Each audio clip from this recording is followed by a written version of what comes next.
Welcome to bachelors cooking. चलिए आज कुछ नया सा बनाते हैं। क्या है मेरे पास करेला है और ये पंपकिन है, लौकी भी है। तो एक काम करते हैं, करेला कड़वा होता है और ये जो पंपकिन होता है ये थोड़ा मीठा होता है। तो एक काम करते हैं, इनका कॉम्बिनेशन बनाते हैं, करेला पंपकिन करी। ये बहुत ही टेस्टी है। इसमें आप करेले की जगह अगर पनीर का भी इस्तेमाल करना चाहें तो पनीर का इस्तेमाल करके भी हल्की सी स्वीट सी डिश बनती है, वो भी बहुत टेस्टी लगती है। लेकिन आज करेले के कड़वेपन को हम पंपकिन की मिठास से मारेंगे और इन दोनों के कॉम्बिनेशन से एक बहुत अच्छी सी करी बनाएंगे।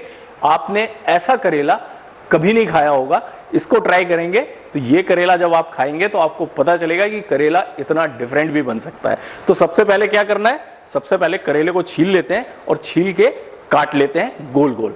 तो ये करेले हमने छील के काट लिए हैं बारीक बारीक गोल गोल। और अब क्या करना है, अब ये जो पंपकिन है मेरे पास, इसको भी छील कर और इसका जो ऊपर का पोर्शन है बीज वाला वो निकाल कर इसको भी काट लेना है। तो पंपकिन भी काट लेते हैं। ये लगभग आधा किलो करेले लिए थे हमने और इसमें आधा किलो ही इस पंपकिन का हम इस्तेमाल करेंगे। इसका पहले ये जो पोर्शन है वो निकाल देते हैं और उसके बाद इसका छिलका निकाल लें। वैसे तो आप छिलके के साथ भी बना सकते हैं।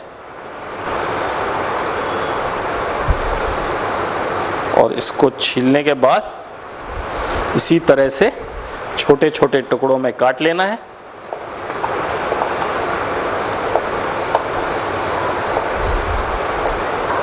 तो ये पंपकिन भी हमने काट लिया है छील के। अब क्या करना है, एक कढ़ाई में लगभग 1 चम्मच तेल ले लें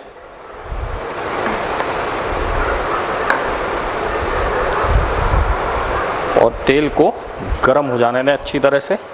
तो तेल हमारा गरम हो गया है। अब तेल में हम डालेंगे 1 चुटकी, लगभग 4 से 6 दाने मेथी के। बहुत थोड़े डालने हैं, ये ज्यादा नहीं डालना है, मेथी का कड़वापन आ जाएगा नहीं तो। और इसके बाद बहुत थोड़ी सी सौंफ, आधा चम्मच सौंफ डाल दें इसमें।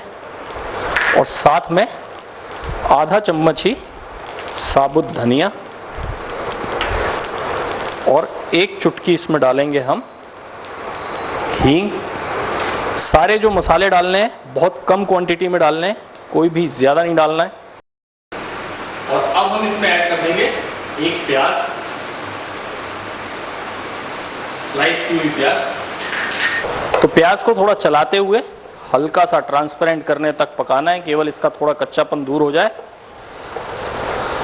और अब इसमें ऐड कर देंगे हम ये जो पंपकिन मैंने छील के काटा है वो,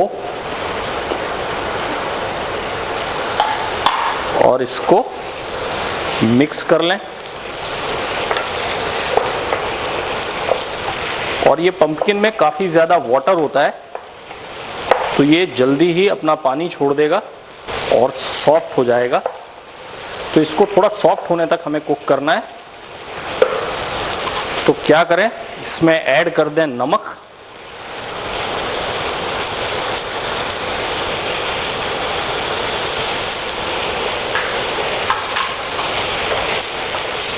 ताकि ये जल्दी कुक हो, ये अपने जूसेस जल्दी छोड़ दे। और अब हम इसको ढक के थोड़ा 1 मिनट के लिए छोड़ देते हैं। तो लगभग 1 मिनट हो गया है और जैसा कि हम स्टीम से देख सकते हैं कि हमारे जो पंपकिन है उसने काफी जूस छोड़ दिया है। तो इसको एक बार चला लें और अब इसमें ऐड करेंगे हम थोड़े से ड्राई मसाले, लगभग आधा चम्मच हल्दी और आधा चम्मच ही लाल मिर्च। और इनको एक अच्छा सा मिक्स दे देते हैं। और मिक्स देने के बाद ये मेरे पास टमाटर पड़े हुए हैं, तो 2 छोटे टमाटर भी इसमें डाल देते हैं।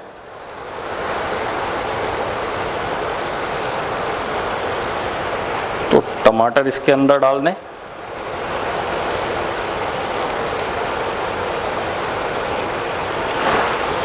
और इसको मिक्स कर लें। ये जो पंपकिन है ये बहुत जल्दी पकता है, बहुत जल्दी सॉफ्ट होता है। और अब हमने इसमें टमाटर भी ऐड कर दिए हैं, तो ये टमाटर के जूस के साथ और भी जल्दी कुक होगा। तो अब इसको कवर करके रख देते हैं 1 मिनट के लिए, तब तक हमारे टमाटर सॉफ्ट हो जाएंगे। तो हमारे टमाटर भी सॉफ्ट हो गए हैं और हमारा पंपकिन अच्छी तरह से सॉफ्ट हो गया है, लगभग कुक हो चुका है। पूरी तरह से हमें कुक करना भी नहीं है इसको, क्योंकि अभी और पकेगा। तो अब क्या करना है, हमें फ्लेम करें बंद और इसको ठंडा होने दें। जब ये ठंडा हो जाएगा उसके बाद एक ग्राइंडर में डाल के इसको ग्राइंड करना है और आगे की प्रोसेस शुरू करनी है। तो ये हमारा पंपकिन का जो हमने मिक्सचर तैयार किया था वो ठंडा हो गया है। अब इसको एक ग्राइंडर में डाल के ग्राइंड कर लेते हैं।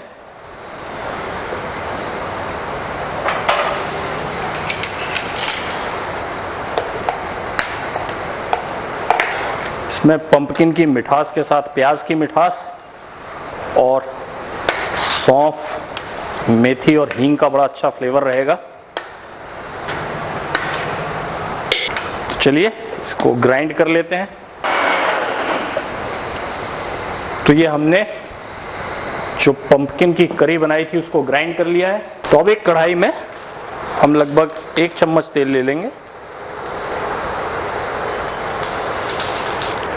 और जैसे ही तेल गर्म हो जाएगा हम इसमें तेल को फैला लेते हैं और इसमें ऐड करेंगे ये जो करेले हमने छील के काट लिए हैं। इनको हल्का सा सॉफ्ट करना है हमें।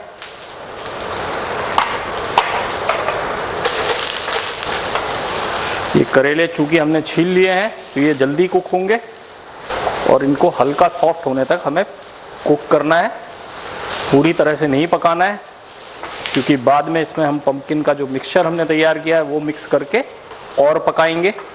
इसमें ऐड कर देता हूं मैं नमक। थोड़ा नमक मैंने पंपकिन में भी डाला हुआ था और थोड़ा सा नमक करेलों में।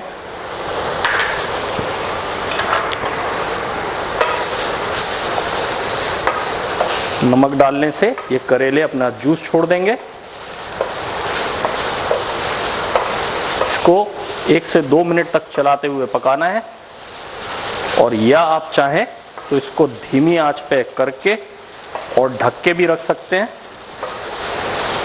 ताकि करेले अपना जूस छोड़ के उसी जूस में थोड़ा कुक हो जाएंगे। तो हम फ्लेम को करते हैं धीमा और इसको कवर करके छोड़ देते हैं लगभग 2 मिनट के लिए। तो लगभग 1 मिनट हो गया है और करेले भी हमारे लगभग सॉफ्ट हो गए हैं। इसको चला लेते हैं। करेले हमारे हाफ डन तो हो ही गए हैं। तो अब क्या करना है, अब ये जो पेस्ट हमने बनाया था ये पेस्ट इसमें ऐड कर देंगे और ये काफ़ी मीठा होता है। पंपकिन जिस तरह से हमने पकाया है उस तरह से आप पकाएं अगर, तो ये काफ़ी मीठा मीठा पेस्ट बनता है और ये करेले की कड़वाहट को बहुत प्रॉपरली काउंटर करता है। बहुत अच्छा सा कॉम्बिनेशन बनता है इनका और काफ़ी रिच लगता है ये। तो अब क्या करना है, ये अच्छी तरह से हमने कोट कर दिया करेलों के ऊपर और अब हम इसमें ऐड करेंगे थोड़ा सा गरम मसाला। हल्का सा डालना है क्योंकि इसमें फ्लेवर पंपकिन और करेलों का ही आना चाहिए। तो लगभग 1/4 चम्मच गरम मसाला डाल दें और 1/4 चम्मच बिल्कुल थोड़ी सी अमचूर और इसको एक मिक्स दे दें।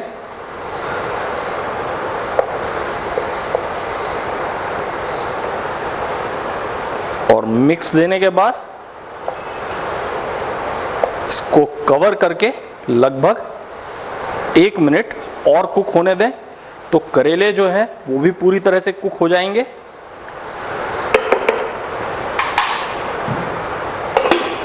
और जो पंपकिन है वो करेलों के अंदर तक चला जाएगा, तो करेलों में पंपकिन का फ्लेवर और पंपकिन में करेले का फ्लेवर आएगा। तो लगभग 1 मिनट के लिए इसको छोड़ देते हैं।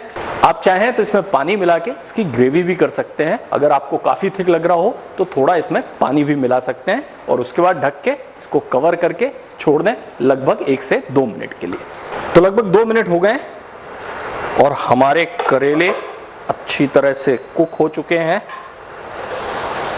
एक बार इनको चेक कर लेते हैं, काफी सॉफ्ट हो चुके हैं, और ये जो पंपकिन का मिक्सचर है वो भी अच्छी तरह से कोट हो गया है और करेलों के अंदर तक समा गया है। अब एक लास्ट चीज हमें और करनी है, वो है ये मेरे पास इमली का पल्प है। तो ये लगभग 2 से 3 चम्मच में ये इमली का पल्प इसमें ऐड कर देता हूं, और ऐड करके इसको मिक्स कर लें। तो ये खट्टा मीठा तीखा सारा फ्लेवर इसमें आ जाता है और बहुत ही अच्छी डिश लगती है ये। और करेले जनरली सूखे बनते हैं, ये जो करेले हैं इसमें थोड़ी सी आपको ग्रेवी भी महसूस होगी, और करेलों को इस तरह से आपने कभी नहीं खाया होगा। तो ये हमने मिक्स कर दिया है। अब हमें क्या करना है, फ्लेम करें बंद और इसको सर्व करें। अगर आपको चाहिए तो इमली डालने के बाद आधा मिनट के लिए और ढक के पका सकते हैं, लेकिन इमली का खट्टापन वैसे ही अच्छा लगता है। तो हम फ्लेम को करते हैं बंद और सर्व करते हैं।